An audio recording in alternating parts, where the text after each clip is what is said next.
Osée, chapitre 12. Éphraïm m'entoure de mensonges et la maison d'Israël de tromperies.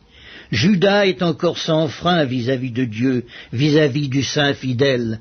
Éphraïm se repaît devant et poursuit le vent d'Orient. Chaque jour il multiplie le mensonge et la violence. Il fait alliance avec l'Assyrie et on porte de l'huile en Égypte. L'Éternel est aussi en contestation avec Juda, et il punira Jacob pour sa conduite, il lui rendra selon ses œuvres. Dans le sein maternel, Jacob saisit son frère par le talon, et dans sa vigueur, il lutta avec Dieu. Il lutta avec l'ange, et il fut vainqueur. Il pleura et lui adressa des supplications. Jacob l'avait trouvé à Bethel, et c'est là que Dieu nous a parlé.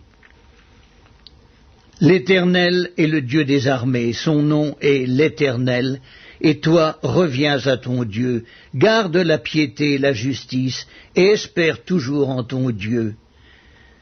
Éphraïm est un marchand qui a dans sa main des balances fausses, il aime à tromper, et Éphraïm dit, à la vérité, je me suis enrichi, j'ai acquis de la fortune, mais c'est entièrement le produit de mon travail. On ne trouvera chez moi aucune iniquité, rien qui soit un crime. Et moi, je suis l'Éternel ton Dieu, dès le pays d'Égypte. Je te ferai encore habiter sous des tentes comme au jour de fête. J'ai parlé aux prophètes, j'ai multiplié les visions, et par les prophètes j'ai proposé des paraboles. Si Galaad n'est que néant, ils seront certainement anéantis. Ils sacrifient des bœufs dans Gilgal. Aussi leurs autels seront comme des monceaux de pierre sur les sillons des champs. Jacob s'enfuit au pays d'Aram, Israël servit pour une femme, et pour une femme il garda les troupeaux.